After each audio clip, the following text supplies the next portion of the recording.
श्रीयुतपदकमलं श्रीगुरून् वैष्णवांश्च श्रीरूपं साग्रजातं सहगण रघुनाथान्वितं तं सजीवं साद्वैतं सावधूतं परिजनसहितं श्रीकृष्ण चैतन्यदेवं श्रीराधा कृष्णपादान् सहगण ललिता शिविशाखान्वितांश्च यस्य प्रसादात् भगवत् प्रसादो यस्या प्रसादान्न गतिः कुतोऽपि ध्यायं स्तुवंस्तस्य यशस्त्रिसन्ध्यां वन्दे गुरुः श्रीचरणारविन्दं नमो महावदान्याय कृष्णप्रेमप्रदायते कृष्णाय कृष्णचैतन्य नाम्ने गौरत्विषे नमः। हे कृष्ण करुणा सिंधु दीनबंधु जगत्पते गोपेश गोपिका कांत राधा कांत नमोस्तुते तप्त कांचन गौरांगी राधे वृंदावनेश्वरी वृषभानुसुते देवी त्वं नमामि हरिप्रिये। जय रूप सनातन भट्ट रघुनाथ श्री जीव गोपाल भट्ट दास रघुनाथ ए छय गोसाईर कोरी चरण वंदन जहाँ होते विघ्न नाश अभीष्ट पूरण वांछा कल्पतरुभ्यश्च कृपा सिंधुभ्य च पतितानां पावनेभ्यो वैष्णवेभ्यो नमो नमः। हरे कृष्णा कृष्णा कृष्णा हरे हरे हरे राम राम राम हरे हरे। आज हम सब श्री माधुर्य कादम्बरी पर चर्चा करने के लिए एकत्र हुए हैं। श्री विश्वनाथ चक्रवर्ती पाद जी ने श्री माधुर्य कादम्बरी को जो लिखा है वो वस्तुतः साधकों के लिए एक बहुत बड़ी,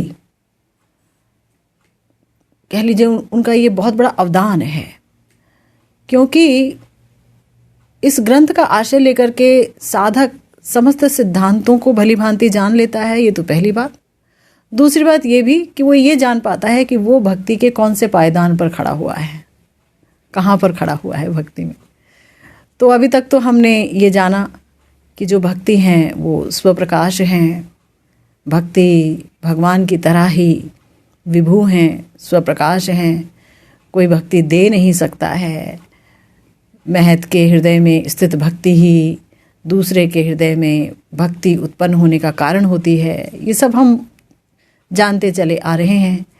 भक्ति जो है, जो समस्त अप्रारब्ध हैं उन पापों का नाश कर देती हैं और प्रारब्ध का भी नाश कर देती हैं भक्ति, जबकि ज्ञानियों के क्षेत्र में ऐसा नहीं होता है। सब हम चर्चा कर चुके हैं और हमारे गुरुदेव ने पीयूष कणा व्याख्या में बहुत ही सुंदर तरीके से श्री विश्वनाथ चक्रवर्ती पाद जी के भावों को उकेरा है, उनके मर्म को बहुत अच्छी तरह से लिया है, उनके मर्म को समझा है और बहुत ही आसान भाषा में हमें समझाया है कि विश्वनाथ चक्रवर्ती पाद जी क्या कहना चाह रहे हैं। आज बताया जा रहा है इस समय आज से कि भक्ति साधना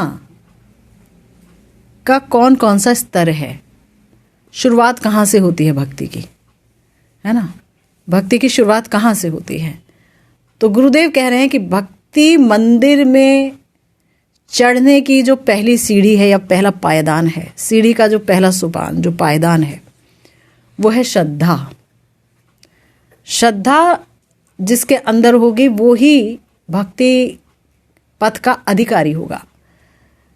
भगवान के प्रति श्रद्धा, भक्तों के प्रति श्रद्धा, शास्त्रों के प्रति श्रद्धा और इस बात की श्रद्धा कि हाँ, अगर मैंने भक्ति कर ली तो मेरे सारे कर्म हो गए, मुझे अलग से कुछ करने की आवश्यकता नहीं है। इस बात पर दृढ़ विश्वास इन सब पर, यह है श्रद्धा। गुरुदेव कह रहे हैं कि जो भक्ति है वो सबके लिए है और ये सब जगह हो सकती है, सार्वभौम साधना है, कहीं भी हो सकती है। कोई व्यक्ति भी कर सकता है, यहाँ कोई पाबंदी नहीं है कि बच्चे नहीं कर सकते या बूढ़े नहीं कर सकते या सिर्फ जवान ही कर सकते हैं या बूढ़े ही कर सकते हैं, जवान नहीं कर सकते। सबके लिए है भक्ति, सब कोई कर सकता है, हर व्यक्ति।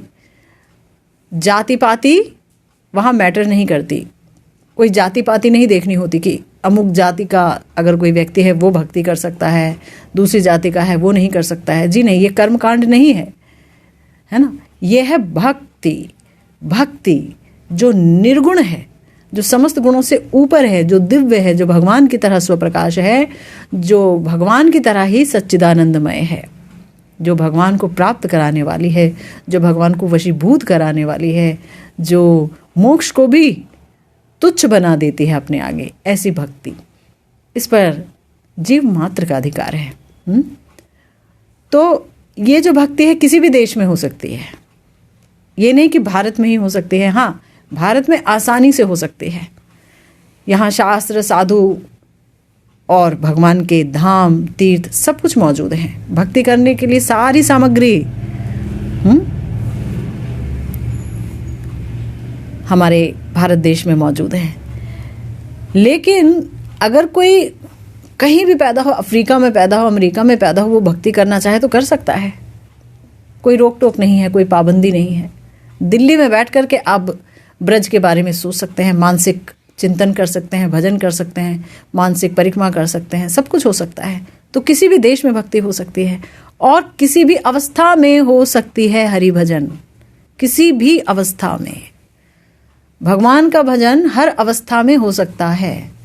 अगर हम किसी सूतक की अवस्था में या कोई अशौच की अवस्था में मंदिर में नहीं जा पाए तो कोई बात नहीं, हरि नाम तो हो सकता है, संकीर्तन तो हो सकता है, श्रवण तो हो सकता है, मानसिक भजन तो हो सकता है, प्रेम तो हो सकता है ना ठाकुर जी से।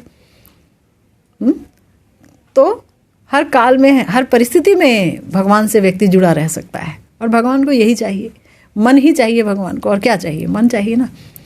तो इसलिए हमारे श्री कृष्णदास कविराज गोस्वामी पाद ने कहा, श्री कृष्ण भजने होय सबे अधिकारी, किबा विप्र किबा शूद्र की पुरुष नारी। अगर कोई कहे कि स्त्री भजन नहीं कर सकती, उसका भक्ति पर अधिकार नहीं, हटो हटो, भागो यहाँ से, भागो भागो भागो भागो। तो हमारे श्री कृष्णदास कविराज गोस्वामी जी ने इस प्यार में बात कह दी है कि कृष्ण भजन के लिए तो सबका अधिकार है, हर कोई कर सकता है, चाहे वो विप्र हो, ब्राह्मण हो, चाहे वो शूद्र हो, चाहे पुरुष हो या फिर नारी हो, हर कोई कर सकता है। जाति वाति और लिंग भेद कुछ नहीं चलता यहाँ पर। इसलिए भक्ति साधना में जाति, कुल आदि और स्थान और काल, इसकी कोई अपेक्षा नहीं रहती। लेकिन हाँ, एक बात की बहुत अपेक्षा है, उसके बगैर तो भक्ति हो ही नहीं सकती है।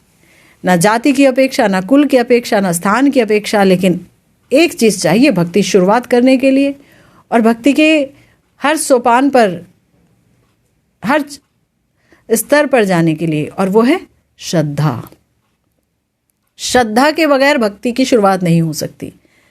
श्री चैतन्य चरितामृत में कहा गया है, श्रद्धावान जन हो भक्ति अधिकारी।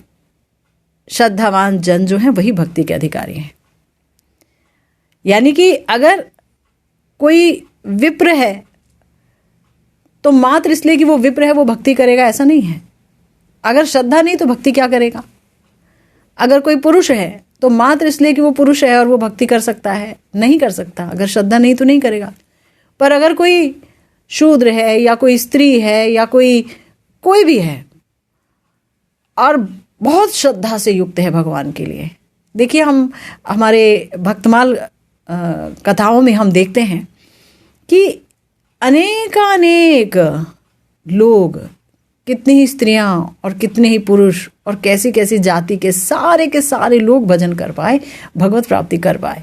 जिन्होंने भजन किया वो भगवान को प्राप्त कर पाए, है ना। श्रद्धा थी, उच्च श्रद्धा, वो श्रद्धा ऐसी कि जो अडिग थी, जो हिलाए से भी नहीं हिलती, इतनी दृढ़, इतनी दृढ़। अगर निताई में श्रद्धा है तो है, बस यही सब कुछ हो सकता है। निताई के चरण में ही मुझे सब कुछ मिल जाएगा, गुरुदेव के चरण में मुझे सब कुछ मिल जाएगा, मुझे यहाँ वहाँ भागने की, झांकने की, देखने की ज़रूरत नहीं है। नित्यानंद प्रभु सब कुछ दे देते हैं, है ना। तो इसलिए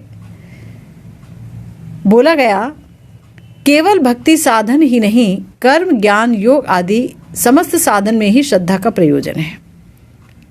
अब अगर कोई कहे कि भाई भक्ति में ही तो श्रद्धा का प्रयोजन है, ज्ञान में, योग में, कर्म में तो नहीं। बोला ऐसे कैसे हो सकता है? अगर कोई काम की शुरुआत करोगे तो इस विश्वास के साथ ही तो करोगे कि इस काम में सफलता मिलेगी, ये काम मेरे लिए अच्छा है ना। या मान लीजिए कर्मकांड करेंगे, किसी ने बोला फला फला यज्ञ कर लो और उससे जो है आपके पितृ तुष्ट हो जाएंगे या आप स्वर्ग चले जाओगे। और अगर श्रद्धा नहीं होगी तो कोई शुरुआत ही क्यों करेगा? श्रद्धा होगी इसीलिए वो सारे कर्मकांड करेगा। या वो ज्ञान मार्ग का अधिकारी भी श्रद्धा के कारण ही तो होगा। तो हर जगह श्रद्धा का प्रयोजन है। गुरुदेव कहते हैं कि श्रद्धा के अलावा किसी भी साधना में अगर श्रद्धा नहीं है तो किसी भी साधना से सिद्धि प्राप्त नहीं हो सकती। श्री कृष्ण ने श्रीमद् भगवद गीता में 17वें अध्याय के 28वें श्लोक में कहा है अर्जुन से, क्या कहा? अश्रद्धया हुतम दत्तम तपस्तप्तम कृतम च यत् असदित्युच्यते पार्थ न च तत् प्रेत्य नो इह। यानी हे पार्थ, अश्रद्धा पूर्वक जो कोई यज्ञ या दान या तपस्या या कोई भी धर्म अनुष्ठित होता है तो उसे असत बोला जाता है। वो ना तो इस लोक में कोई फल देता है ना कोई परलोक में फल देता है। हम ऐसे देखते हैं इस प्रकार से कई कई जगह पर कि भाई घर में बड़े बड़े आयोजन किए जाते हैं, कोई कुछ पाठ रखवाता है, कोई कुछ पाठ रखवाता है। एक श्रद्धा है कि हाँ भाई ठीक है, इससे कुछ हमारा हो जाएगा, लेकिन अपने लगे हुए हैं, बातचीत हो रही है, पार्टी हो रही है, डिस्कशन हो रहा है, कुछ कुछ हो रहा है।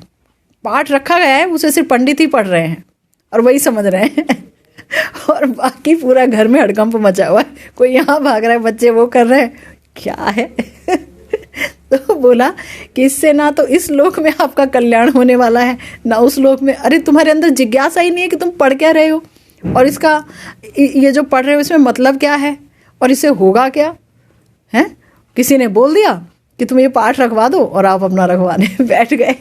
तो हमारे भगवान कृष्ण है ना, वो देखो सबको सावधान कर रहे हैं कि अश्रद्धा से अगर तुम दान भी दे दोगे किसी को, श्रद्धा नहीं है लेकिन आपने सुन लिया किसी से कि भाई ये सब दे देते हो ना, दान वान दे दिया करो, ये होता है वो होता है वो होता है, विश्वास है भी नहीं है, फिर आपने कहा चलो कोई नहीं दे देते हैं, बिना विश्वास के दे दिया दान। श्रद्धा नहीं है दान में, है ना पात्र में श्रद्धा है, कुछ भी नहीं है, तो फिर वो दान भी क्या है, वो बेकार ही हो गया। अब पूरी श्रद्धा है, आपको पूरी श्रद्धा है और पात्र भी बहुत सात्विक है, भक्त है, ऐसा कोई व्यक्ति है जिसको हम दान दे रहे हैं, तो वो तो फलदायक होगा ही। अगर हम भजन बढ़ाना चाहते हैं तो भजन बढ़ेगा, कुछ और चाहते हैं जीवन में कुछ और होगा, है ना। तो अश्रद्धा पूर्वक दान या कोई तपस्या कर रहा है, तपस्या कर रहा है अश्रद्धा पूर्वक, उसे यही नहीं पता, किसी ने कह दिया घर में कि जो है रविवार को नमक मत खाया करो, ठीक है। तो ऐसे कई लोग हैं, ठीक है ना, बिहार में तो कई लोग पाए जाते हैं, वो कहेंगे हाँ हम रविवार को हम नमक नहीं खाते जी, रविवार को। अच्छा पूछ लो क्यों नहीं खाते, मतलब बोला है मेरी माँ नहीं खाती थी, माँ की माँ नहीं खाती थी, सासू नहीं खाती थी, नहीं नमक क्यों नहीं खाते, बीपी के कारण नहीं खाते, क्या नहीं इसलिए नहीं खाते, मतलब कुछ सूर्यदेव का कुछ होता है जी। अच्छा कुछ होता है, क्या है ये सब, कोई श्रद्धा ही नहीं है। किसी भी तपस्या में, कोई भी तपस्या आप कर रहे हो है तो उसमें श्रद्धा ही नहीं है, या कोई भी धर्म का अनुष्ठान कर रहे हैं, तो हमारे प्यारे भगवान कह रहे हैं कि भाई वो ना तो इस लोक में ना ही परलोक में कोई फल आपको देगा। तो इस गीता के वाक्य से श्रद्धा विहीन सब साधना निष्फल होती है ये जाना जाता है, कोई भी साधना। तो यानी श्रद्धा की सिर्फ भक्ति में ही आवश्यकता नहीं है, भक्ति में तो घोरम घोर बहुत ही अधिक आवश्यकता है, जिसको देखा नहीं है उसे पाने के लिए चले हैं। पहली बात भागवतम में सुन रहे हैं, गुरुदेव बोल रहे हैं। अब गुरुदेव की वाणी पे ही किसी को श्रद्धा ना हो तो, और दीक्षा ले ली तो सब किए कराए पर पानी फिर गया कि नहीं फिरा, बताओ। फिर गुरुदेव ने कहा आप फला फला मंजरी हैं, आपका ये वयस है, और जिसने तो पूरा उतार लिया कि गुरुदेव आपने जो कहा है बस यही सत्य है, मैं वही हूँ, जो आपने बोला मैं वही हूँ, तो गुरु कृपा से आपको आपके स्वरूप की उपलब्धि हो जाएगी। मगर शुरू से ही आपने कहा पता नहीं गुरुदेव, पता नहीं ये बात सच है कि नहीं है, हमें ऐसा लग रहा है सच हो भी सकता है नहीं भी है। अगर कोई ऐसे से सोचने लगे और भजन की शुरुआत में योग पीठ में बैठे और वो बैठे सोचे पता नहीं ये सारा कुछ हमको मिला, ये कल्पना तो नहीं है, ये कल्पना भी हो सकता है। ऐसे लोगों से भी मिली हूँ मैं, वो बेचारों का भजन ही उजड़ गया है। तो श्रद्धा नहीं है। और ऐसे लोग भी हैं जो हर पल अपना गौर गुण में जुड़ते रहते हैं, अपने स्वरूप में अवस्थित रहते हैं, हार आधे करके रोते रहते हैं, उसे कुंज निकुंज का दर्शन होता रहता है। ऐसे भी लोग हैं। तो कहने का अर्थ है ये कि दोनों को ही तो मिला गुरुदेव से, एक का सद गया और दूसरा जो है ढीला पड़ गया, तो बेचारा पतन हो गया, क्योंकि श्रद्धा नहीं थी गुरु वाक्यों पर, या श्रद्धा नहीं है शास्त्रों पे, या श्रद्धा नहीं है जो भी कथा हम श्रवण कर रहे हैं, या भगवान पर ही श्रद्धा नहीं थी। देखा देखी शुरू हो गया, देखा देखी आ गए दीक्षा लेने के लिए। तो इसलिए कहा गया है कि श्रद्धा की बहुत ज़रूरत है भक्ति में। कारण कि महर्षि पतंजलि जी बोले हैं, श्रद्धा चेतसः संप्रसादः साहि जननी कल्याणी योगिनम पाती। अर्थात जो चित्त का संप्रसन्नता है उसे ही श्रद्धा बोला जाता है। चित्त की संप्रसन्नता का मतलब कि चित्त की संदिग्धता रूपी मल को दूर करके वस्तु विषयक आनुकूल्य की जो प्राथमिक बीज अवस्था है वही श्रद्धा है। इसका मतलब यह है कि चित्त प्रसन्न कब होगा? जब चित्त के सारे संशय हट जाएंगे। जब संशय है, शक है, संदेह है, हैं? अब एक कह रहा है कि राधा कुंड जो है वो साक्षात राधा रानी है, दूसरे ने कहा कि मेरे को तो कुछ दिखता नहीं है, दूसरा कह रहा है हम तो ये भी नहीं कर सकते, वो भी नहीं कर सकते, वहाँ तो पानी ऐसा है वैसा है ना, गलत भाव से देख रहा है। जिसने कहा साक्षात राधा रानी है और वो मान करके 3 टाइम स्नान किया, या उसने मानकर एक बार भी हाहाकार करके उनका अर्चन किया और वो हर बात पर श्रद्धा करता है, उसे प्राप्ति हो गई कुंडेश्वरी की। और जहाँ पर ये हुआ कि नहीं ये तो ऐसा है वैसा है, तो वो तो बेचारा बहुत दूर ही रह गया, वंचित हो गया मनुष्य जन्म पाकर भी, है ना, श्रद्धा के अभाव में। तो चित्त का जब संदेह रूपी मल, हमारा मुख्य मल यही है, भक्ति की शुरुआत का जो मल है ना, वो मल यही है कि हमें संदेह है, मिलेंगे कि नहीं मिलेंगे, हमें मिलेंगे, भगवान मिलेंगे, ये कह तो नहीं मिलते हैं भगवान, है ना। अब ऐसा भी ना हो कि ना तो ये दुनिया मिली और ना भगवान मिले, हम तो बीच में लटके रह गए। ऐसा भी ना हो, ये तो मतलब सारा कुछ हम छोड़ के भी आ गए, कुछ भी नहीं मिला। तो ये बहुत सारे संदेह होते हैं। शास्त्र बोलते हैं, बहुत सारे शास्त्र भी तो किसी ने लिखे हैं, और जिसने लिखे हैं तो वो कोई भगवान होगा क्या? भाई जब शास्त्र लिखे तो मनुष्य ने लिखे हैं। बस ऐसे ऐसे करके संदेह पे संदेह, तो पहला ही कदम नहीं उठा पाते। तो वो श्रवण कीर्तन क्या करेंगे? श्रवण पे भी संदेह, कीर्तन में भी संदेह, हरि नाम में भी संदेह। हरि नाम के बारे में इतना कुछ सुना है ना, ये लोग बोलते हैं हरि और हरि नाम एक है, हमें तो महसूस नहीं होता, हमें तो नींद आती है हरि नाम लेते हुए, है ना, और मन में चल रहा है संदेह। ये लोग कुछ ज़्यादा ही बढ़ा चढ़ा करके सारे लोग बोलते हैं। तो अब क्या समझाओगे बताओ? शुरुआत ही नहीं और बात हो रही है श्रद्धा से लेके प्रेम तक जाने की बात, कि श्रद्धा और फिर उसके बाद आप करेंगे साधु संग, फिर अनर्थ निवृत्ति, और फिर आएगी निष्ठा, तब आएगा आनंद, है ना। लेकिन वहाँ तो कुछ हुआ नहीं। तो इसलिए बोला कि पहले चित्त का जो संदेह रूपी मल दूर हो जाए और वस्तु विषयक आनुकूल्य प्रारंभ हो जाए। भगवान हैं वो वास्तव वस्तु, और उनके विषय में आनुकूल्यता हमारे हृदय में जन्मने लगे। हाँ भगवान, हाँ ये भगवान है, मन खींचने लगे, कुछ करना चाहें, ठाकुर जी अच्छा ऐसे हैं, चलो इनको रोज़ स्नान करा दूँ तो बहुत अच्छा रहेगा, कुछ शुरू हो गया हल्का फुल्का वस्तु विषयक आनुकूल्य। अच्छा, भगवान को अच्छा नहीं लगता है ना कि हम लोग 10 बजे तक सोए रहें, चलो सुबह जल्दी उठते हैं। अच्छा, भगवान को अच्छा नहीं लगता है बिना नहाए नहीं रहना है, अच्छा चलो नहाना शुरू कर ही देते हैं, आज से डेली नहा लेंगे। ये वस्तु विषयक आनुकूल्य कुछ प्रारंभ हो गया। प्राथमिक बीज अवस्था, ये बीज अवस्था है ना। अभी तो संपूर्ण आनुकूल्य होगा जब पूर्ण शरणागति होगी, पूर्णतम शरणागति, लेकिन बीज अवस्था प्रारंभ हो गया। इसे कहते हैं श्रद्धा। गुरुदेव कह रहे हैं कि इसका मतलब ये है कि किसी वस्तु विषय में संदेह का नाश हो जाना। अब कोई आकर के हमें ये बोले कि नहीं देखो ये तो मूर्ति हैं, तुम इनको नहला भी दोगे धुला भी दोगे तो क्या होगा, और नहीं भी नहलाओगे तो क्या रूठ थोड़ी ना जाएंगे, तो बोल ही नहीं सकते। मान लो कोई ये बोले।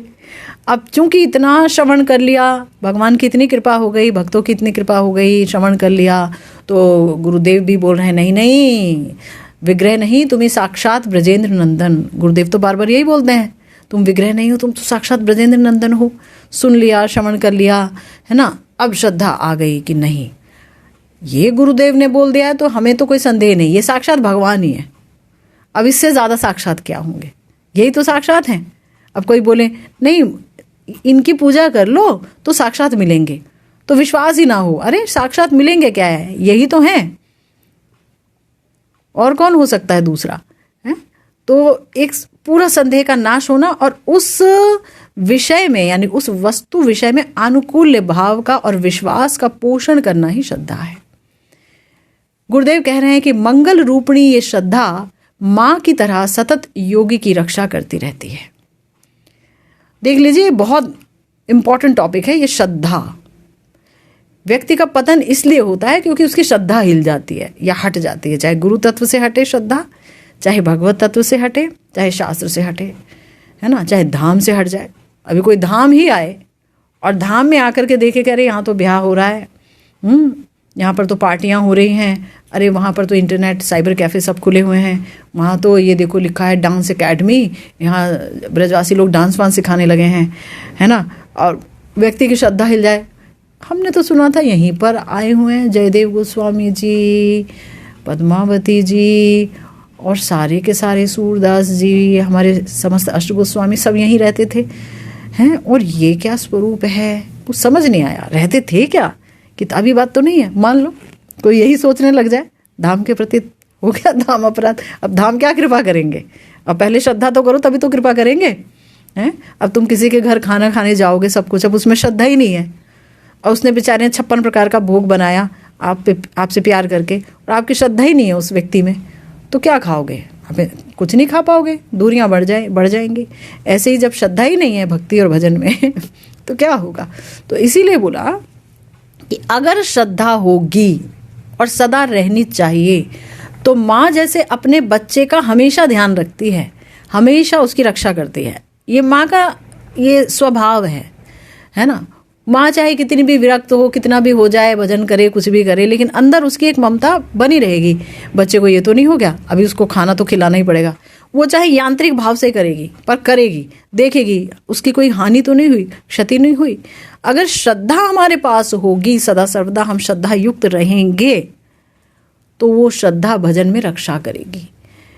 कोई आ गया मान लो और बोले आपने गौरांग महाप्रभु के बारे में बड़ी बड़ी बातें कर दी जी, निताई चांद के बारे में बातें कर दी बड़ी बड़ी, ऐसी भी क्या बात है, अगर राधा कृष्ण को ही पूज लोगे तो भी सब कुछ मिल जाएगा, आप क्या इतने सारे उपास्य तत्व को ले आए, ये है वो है, बिना समझे बोल दिया किसी ने। और आपकी श्रद्धा मगर अडिग है, तो आप क्या करेंगे, आप हंस देंगे उस पर, ये बेचारा जानता नहीं है। और आपकी श्रद्धा अगर कोमल है, बहुत कोमल है, तो आप कहेंगे हाँ ये कितना अच्छा, ये लोग भी तो भोग कर रहे हैं ना, कितना अच्छा राधा कृष्ण की लीलाओं का, ये लोग भी तो राधे राधे गाते रहते हैं, है ना, तो ठीक है, ये तो बड़ा अच्छा गाते हैं, बहुत अच्छी पदावलियाँ हैं, अच्छा है, एकादशी भी नहीं रखनी पड़ती है, यहाँ पर क्या बुरा है, अपना आराम से बैठो भजन करो, भजन की तो बात है, गलत नहीं है, बात सही है। लेकिन आप अपने उपास्य का मर्म ही नहीं समझ पाए, आप उनकी महिमा ही नहीं समझ पाए। और अगर वो अडिग हैं, पूर्ण अंदर तक जा चुके हैं, श्रद्धा एकदम कह लीजिए ठोस हो चुकी है, तो कोई हिलाएगा तो आप कहेंगे हाय हाय, ये नहीं जानते कि हम कितने मज़े में जी रहे हैं, कितने आनंद में, निताई चांद कैसे हमारी रक्षा कर रहे हैं, है ना, सब उनके हाथ में ही है, गुरुदेव ही निताई चांद है? तो अब यहाँ पर बताया गया कि देखो, श्रद्धावान व्यक्ति ही जो होता है ना, वो कार्य सिद्धि करने में समर्थ होता है। जिसकी श्रद्धा है गुरुदेव में, जिसकी श्रद्धा है भगवान में, जिसकी श्रद्धा है शास्त्रों में, भजन पथ में, धाम में, भक्तों में, वैष्णव तत्व में, तो वो अपने कार्य में सिद्धि कर ही लेता है।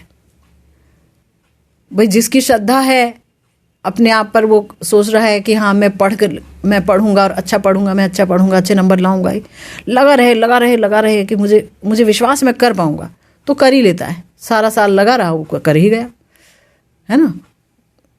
वो कर मतलब श्रद्धा है तो वो कर पाया। अब जिसने पहले ही बोल दिया अरे मेरे से नहीं होगी पढ़ाई, घुटने टेक दिए पहले से ही, मैं नहीं कर पाऊंगा, श्रद्धाविहीन, खुद में कोई विश्वास ही नहीं है, ढुलमुल व्यक्तित्व है उसका, तो क्या लाएगा वो? कितना भी कर लेगा, उसके तो एग्ज़ाम देगा तो भी उसके हाथ पैर कांपेंगे। हाँ मुझे तो लग रहा है, मुझे आता नहीं, शायद कर पाऊँ, शायद नहीं हो पाएगा। तो इसीलिए यहाँ बताया कि जो व्यक्ति श्रद्धावान है वही अपने समस्त कार्यों को सिद्ध कर पाता है।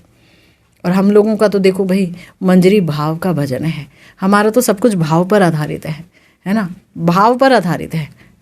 राधा रानी का भी भाव पकड़ के चलना होता है, गौर के भाव को भी पकड़ना होता है, गुरुदेव के भी भाव को पकड़ना होता है। भाव अगर श्रद्धा नहीं होगी तो ये भाव पकड़ में भी नहीं आएंगे, कौन सा भजन होगा बताओ? श्रद्धा ही नहीं है। कोई हमारी श्रद्धा को डिगा सकता है क्या? सारा दिन बैठे हरि नाम करते हो आंख बंद करके, क्या सोचते रहते हो ऐसे मिल जाएंगे क्या? राधा रानी क्या इतनी आसानी से मिल जाती हैं क्या? ऐसा क्या कर डाला तुम लोगों ने? अगर कोई ऐसे सुना दे और हम कहें हाँ बात तो सही कह रहा है, हमारे अंदर क्या है, अब छोड़ो, वो अपने से नहीं हो सकता भजन। श्रद्धा तो बताया, श्रद्धावान व्यक्ति ही समस्त कार्य की सिद्धि करने में समर्थ होता है। गुरुदेव कह रहे हैं कि ये श्रद्धा जितने परिमाण में हृदय में गाढ़ी होती है, प्रगाढ़ होती रहती है, उसी परिमाण में साधक के चित्त, जो साधक का चित्त है, वो अनुकूल होता चला जाता है। जितनी गाढ़ी होती जाएगी श्रद्धा, जितनी ठोस हो जाएगी उतना ही क्या होगा, ये जो है साधक का चित्त अनुकूल हो जाएगा। और साधक कहाँ जाएगा? सिद्धि की तरफ पहुंच जाएगा। भाव की सिद्धि होना ही सिद्धि है। मैंने कहीं सुना था सिद्धि का डेफिनेशन, तो उन्होंने कहा कि जब भक्ति के जिन अंगों का कोई साधना कर रहा है, जिन अंगों के द्वारा साधना कर रहा है, जैसे श्रवण, कीर्तन, स्मरण, तो उसमें एक अनिर्वचनीय आनंद को वो प्राप्त करने लगे, जब परम आस्वाद्य लगे वो अंग उसे, तब समझ लेना कि उसे सिद्धि हो गई। बोझ ना लगे, वो उसमें रमा तो ऐसा रमा कि उसे पता ही नहीं चला कितना समय हो गया, फिर उठा, अच्छा इतना समय हो गया, तो भाव सिद्धि हो गई। अब गुरुदेव हमारे कहते हैं कि ज्ञान, कर्म, योग आदि समस्त साधनाओं में श्रद्धा का प्रयोजन है, ये बात सत्य है। किंतु भक्ति साधना में जो श्रद्धा है वो बड़ी विलक्षण है। ज्ञान, कर्म, योग आदि की जो श्रद्धा है और भक्ति साधना की श्रद्धा है वो अलग है ना। क्यों? क्योंकि वो है निर्गुणा श्रद्धा। निर्गुणा श्रद्धा है। भगवान कहते हैं कि देखो, जो कर्म कांड, जो सोचता है कि उच्च लोकों में जाऊं, उसके लिए यज्ञ आदि करता है और उसमें श्रद्धा रखता है, इसे सात्विकी श्रद्धा कहते हैं। जो यक्ष और राक्षसों की पूजा पाठ कर रहा होता है, और अगर कोई व्यक्ति जो है प्रेत आत्माओं की पूजा पाठ करता है, तो उसे कहते हैं कि ये जो है गीता में बताया गया भूत प्रेत की जो पूजा पाठ कर रहा होता है, वो कहते हैं तामसिक श्रद्धा है। ठीक है। और इन समस्त श्रद्धाओं से ऊपर की श्रद्धा यानी निर्गुण, जहाँ 3 गुण नहीं स्पर्श कर सकते हैं, वह है भगवत भजन की श्रद्धा, साधना की श्रद्धा। तो ये निर्गुणा है, श्रद्धा भी और हमारी भक्ति साधना भी निर्गुणा है और चिन्मयी है। और ये श्रद्धा प्रथम स्तर है ना, प्रथम स्तर है। प्रेम ही भक्ति साधना का अंतिम स्तर है। श्रद्धा से हो, श्रद्धा ही, यही श्रद्धा है जो गाड़ी होती होती चली जाएगी और प्रेम तक पहुंचा देगी। यही श्रद्धा का पहला सीढ़ी तो चढ़ो। मैं तो अभी पहली सीढ़ी पे भी नहीं हूँ, है ना, मैं तो बिल्कुल ही नहीं हूँ, कहीं नहीं हूँ, बेकार। लेकिन जो लोग हैं उनके लिए बता रहे हैं कि ये श्रद्धा क्या है। ये श्रद्धा बहुत इम्पॉर्टेंट है। श्री रूप गोस्वामी जी कह रहे हैं, ये विभिन्न स्तर बता रहे हैं भक्ति साधना के, श्रद्धा से शुरुआत करके प्रेम तक।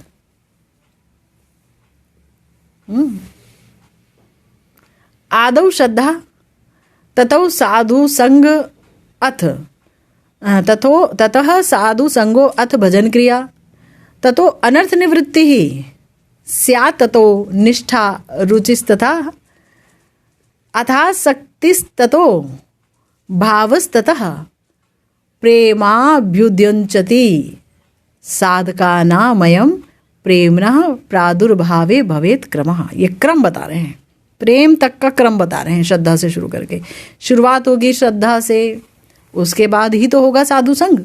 जब श्रद्धा ही नहीं तो कौन बैठ करके साधु संग लेगा, बार बार सत्संग आएगा। श्रद्धा है शास्त्रवाणी में, है ना, और भक्त में, तभी तो साधु संग होगा।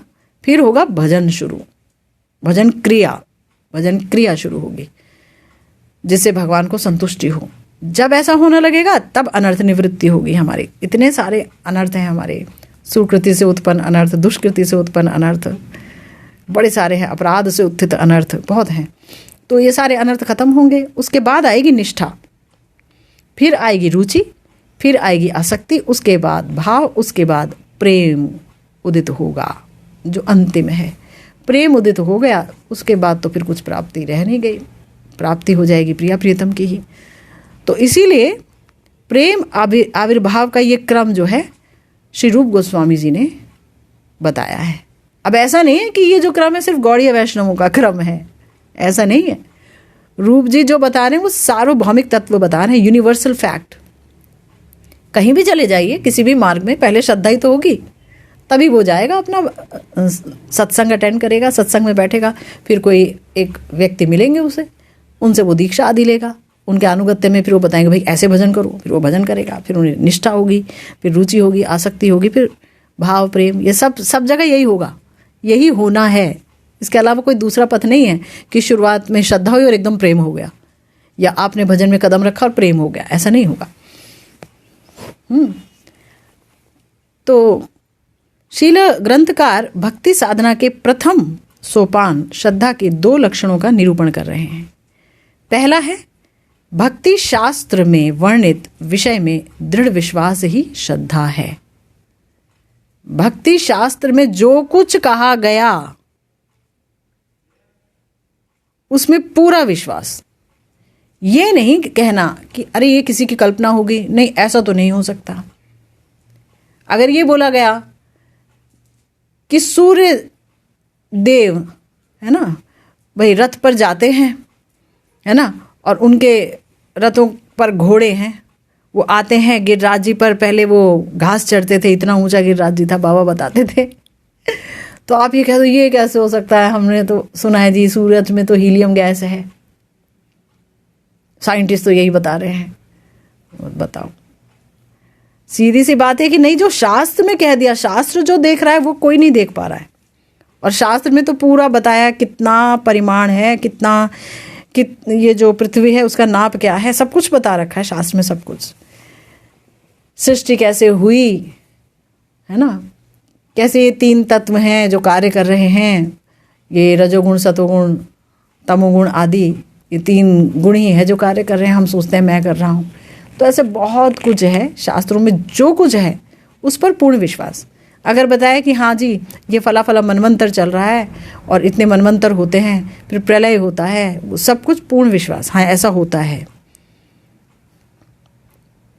ना। हम जो है ऋषियों की औलादें हैं, हम ऋषियों की औलादें, हमारे गोत्र होते हैं। अगर हमारी पहचान कोई पूछता है तो वो ये पूछता है कि आपका गोत्र क्या है, पूछता है। आजकल के बच्चों को तो यही नहीं पता होगा, लेकिन उनसे पूछता है कि आपका गोत्र क्या है, तो कोई बोलेगा जी शांडिल्य, जी भारद्वाज, तो ऋषियों का नाम होता है गोत्र में, तो हम ऋषियों के औलादे हैं। लेकिन साइंस के बुक में तो हमने पढ़ा था, डार्विन जी ने बताया था कि हम बंदर के औलादे हैं, है ना।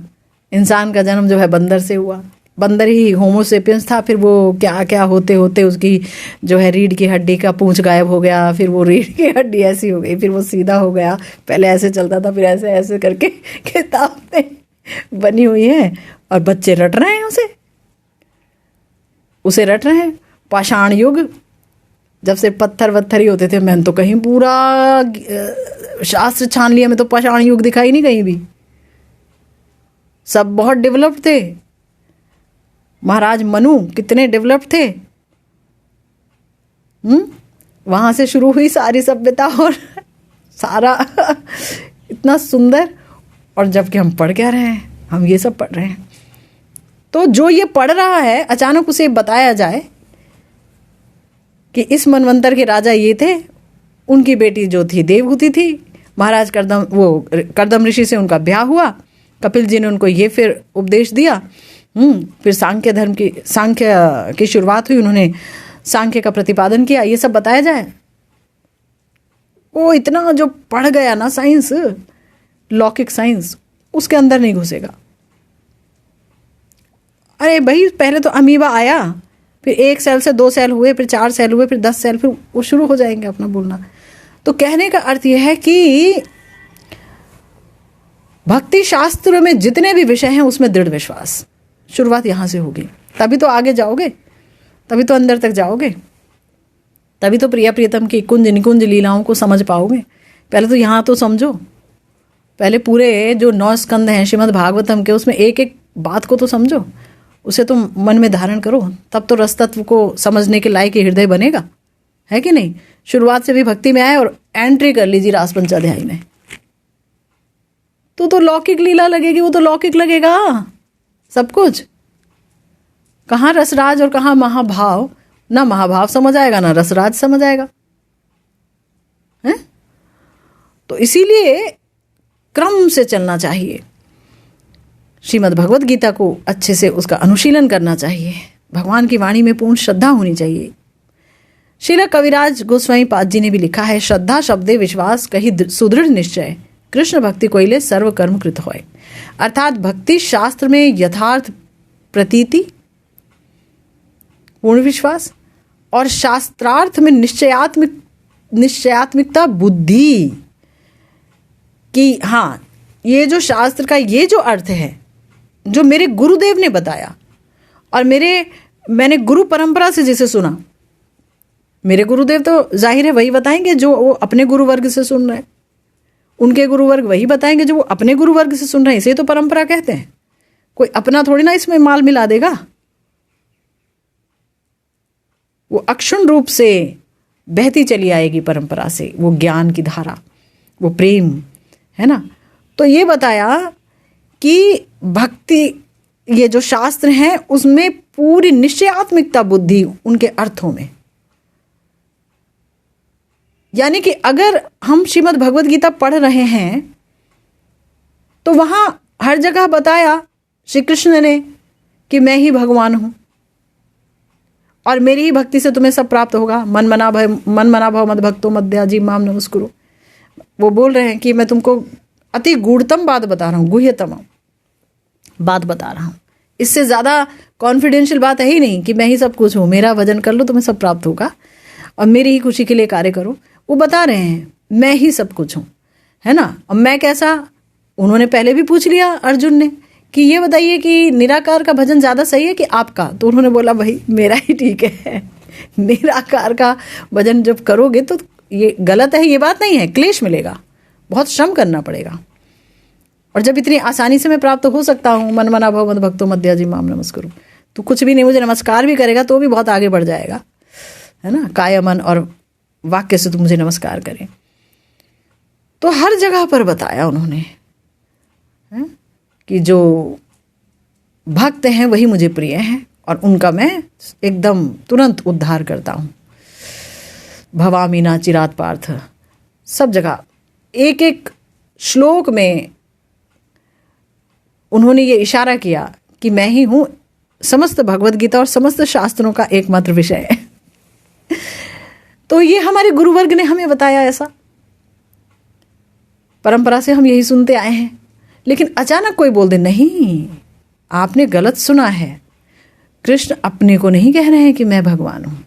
फिर अरे वो कह रहे हैं एक ज्योति को, वो भगवान है, और कोई उसी तरीके की व्याख्या कर दे तो वो व्याख्या गलत है, ये नहीं कह रहे हैं हम।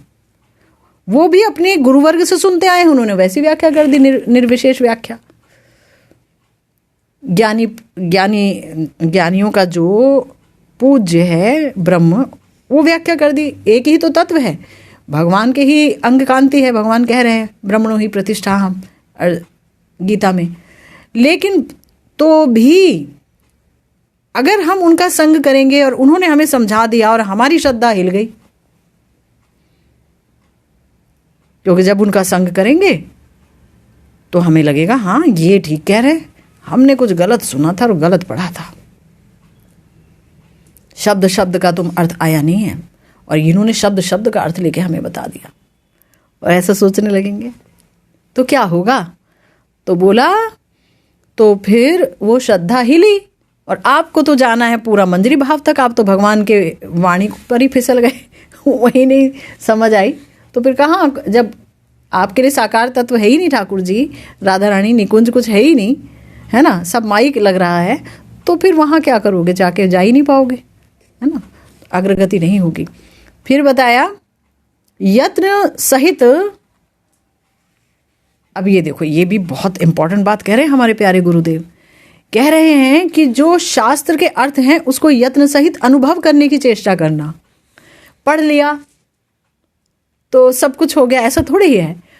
पढ़ लिया, उसका अर्थ समझ लिया, और अब उसका अनुभव करो, अनुभव करने का प्रयास करो, एक एक शब्द को पकड़ो, अनुभव करो, मनन करो, चिंतन करो। चिंतन करने के लिए ही तो मिला है ना ये मन, और हम विषय का चिंतन करते हैं, तुम शास्त्रार्थ का चिंतन करो, ये लिखा है, ये बोला है, ऐसा है ना। भगवत गीता की वाक्य शुरुआत की बात हो रही है, और जब आप स्वरूप अवस्थित हैं तो फिर तो प्रिया जी का ही चिंतन करो, उन्हीं के विभिन्न भावों का चिंतन करो, श्याम सुंदर का चिंतन करो, गौरहरि का चिंतन करो, लीलाओं का चिंतन करो। चिंतन तो परिपक्व हो गया ना, पर वहाँ तक तो पहुँचोगे नहीं ना अगर यहाँ पे फिसल गए। वहाँ तक तो पहुँचने के लिए पहले यहाँ तो बुनियाद तो आपकी मजबूत हो, तब ना रस की इमारत यहाँ खड़ी करोगे। यहाँ तो बुनियाद ही नहीं है, रस की इमारत खड़ी कर दी, 4 दिन में वो गिर गई। तो हमारे गुरुदेव कह रहे हैं उसके बाद क्या है, समाधानात्मक युक्ति। श्रद्धा का बता रहे हैं, ये श्रद्धा में फिर क्या आएगा, समाधानात्मक युक्ति, कि अगर किसी व्यक्ति को कोई संशय है, आपने शास्त्र के अर्थ भी जान लिया, अच्छे से निर्णय कर लिया कि यही सच है, और फिर अनुभव भी कर लिया उन अर्थों को, फिर किसी के मन में संदेह उत्पन्न हुआ तो आपने समाधान दे दिया शास्त्र से। आपको समाधान करना आना चाहिए कि शास्त्र में तो ये लिखा है, यहाँ ये लिखा है। समाधानात्मक युक्ति, ये है श्रद्धा के विभिन्न पहलू। गुरुदेव कह रहे हैं कि ये सब सिद्धांत अगर आपके सुदृढ़ हो गए ना, अगर इनमें पूर्ण विश्वास हो गया, तब आपको लगेगा कि भगवान के भजन के बगैर मेरा जीवन बेकार है। अभी क्या लगता है, अभी तो हम जैसे विषयी को तो क्या लगता है, फला फला काम ना हुआ अगर तो जीवन बेकार है, अगर बच्चा आईएएस नहीं बना तो जीवन बेकार है, अगर बच्चे ने अच्छे स्कूल में एडमिशन नहीं लिया तो जीवन बेकार है। हम तो यही सोचते हैं, है ना। लेकिन होना क्या चाहिए, लगे कि भगवान के भजन को अगर नहीं किया तो जीवन बेकार है। संग संग श्री हरि के कारुण्य आदि गुण की और पतित उद्धारण आदि लीला कथा के श्रवण में चित्त में आशा का संचार होगा और चित्त उत्फुल्लित हो जाएगा। यानी अगर श्रद्धा हो गई तो पहले तो लगेगा कि जीवन बेकार है,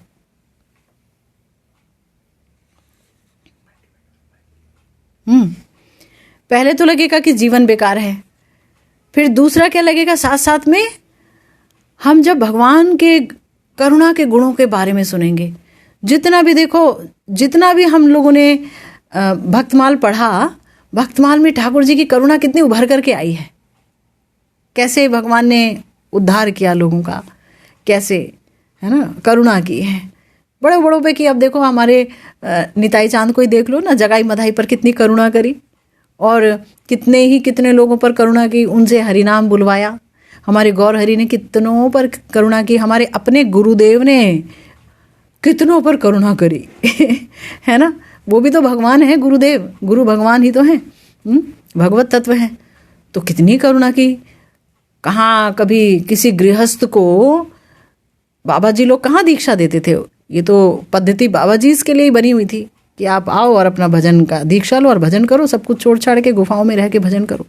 लेकिन हमारे गुरुदेव कितने करुणामय कि उन्होंने गृहस्थों को भी भजन सिखाया है, प्रणाली से जोड़ा, पद्धति से जोड़ा, निताई चांद से जोड़ा और स्त्रियों को भी जोड़ा।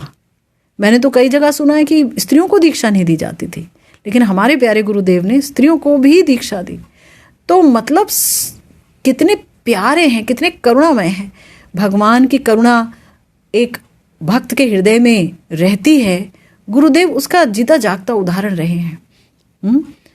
करुणा के भंडारी हैं हमारे गुरुदेव। तो जब हम देखते हैं श्री हरि की करुणा आदि गुण और गुरुवर्ग की करुणा आदि गुण और कैसे वो पतित का उद्धार करते हैं, तो चित्त में आशा का संचार होता है कि अगर इनका हुआ तो मेरा भी होगा। अगर जगाई मधाई का निताई चांद ने किया तो निताई चांद अगर नित्य हैं तो उनकी लीला भी नित्य है, उनकी करुणा भी नित्य है? तो एक ना एक दिन मेरा भी उद्धार करेंगे ही, मैं चाहे कितना भी पापी क्यों ना हूं। ये नहीं कि मुझे लाइसेंस मिल गया मेरा उद्धार करेंगे तो पाप करते चलो, ऐसा नहीं है। हो गया अकस्मात पाप, प्रारब्ध की वजह से, संस्कार की वजह से, दुष्कर्मों की वजह से, तो भी निताई चांद जरूर कृपा करेंगे, है ना, क्योंकि तुम तो जगन्नाथ हो और मैं भी इस जगत में ही रहता हूँ। और अगर तुम जगन्नाथ हो और मैं इस जगत में रहता हूँ तो तुम्हें करुणा करनी होगी, है ना, क्योंकि जगत के बाहर तो मैं रहता नहीं, मैं तो जगत में ही रहता हूँ। तो ऐसे सोचेगा और उसके हृदय में आशा ही आशा भरी रहेगी। और फिर क्या होगा, साथ साथ जड़ीय नश्वर भोग्य पदार्थ में अनास्था आ जाएगी और अरुचि आ जाएगी और स्वाभाविक रूप से आएगी, है ना। जड़ीय नश्वर भोग्य पदार्थ में अनास्था, जिस चीज के लिए दुनिया हाउ हाउ कर रही है, हाय हाय कर रही है, मर रही है, भाग रही है, दौड़ रही है, उसमें अरुचि आ जाएगी। आज लोगों को पसंद है कि हम इंटरनेट पे डिफरेंट जो है सोशल मीडिया पर जुड़ें और या हम जो है बहुत सारी चीज़ें देखें, यहाँ ये हो रहा है, वो हो रहा है, ये गान सुने, वो मूवीज़ देखें। लेकिन जो ठाकुर जी में पूर्ण श्रद्धा रख चुका है और उनका आस्वादन करने का अभ्यास हो गया है, उसे आस्वादन आने लग गया है, तो उसे ये सब चीज़ें बड़ी ही जड़ नज़र आएंगी। क्योंकि वो क्या देख रहा है, वहाँ तो उसने मधुराति मधुर धाम, मधुराति मधुर प्रिया प्रियतम देखे, और यहाँ जब देख रहा है तो वो 9 नालियों और 9 छिद्र वाले इंसानों को नाचते कूदते देख रहा है। तो क्या लगेगा उसे कि अरे ये नाच रहे हैं, कूद रहे हैं, इन्हें क्या मिल गया है, ये तो जीवन इन्हें मिला है भजन करने के लिए ही ना, और ये तो भजन नहीं कर रहे बेचारे, ये नाच रहे हैं, कूद रहे हैं, अविद्या के शिकार हैं। बंद कर देगा, क्या करेगा, कौन सा समाचार पत्र पढ़े, किस चीज़ का समाचार।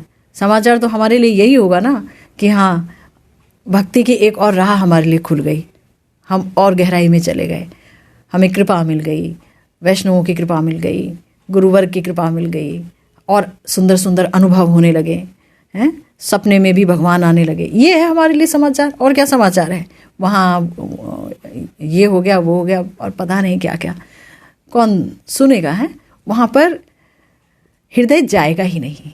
इसलिए बोला कि जड़ीय नश्वर भोग्य पदार्थ में अनास्था हो जाएगी और अरुचि होगी, और ये स्वाभाविक होगी। कई लोग सोचेंगे अरे जब से इसने ना जो है भजन करना शुरू किया, तूने ये भी छोड़ दिया, वो भी छोड़ दिया, अरे तुमने मूवी जाना छोड़ दिया, तुमने मॉल जाना छोड़ दिया, अच्छा तुमने ये भी छोड़ दिया। अब कौन उन्हें समझाया कि छोड़ नहीं दिया, छूट गया। दोनों में बड़ा अंतर है।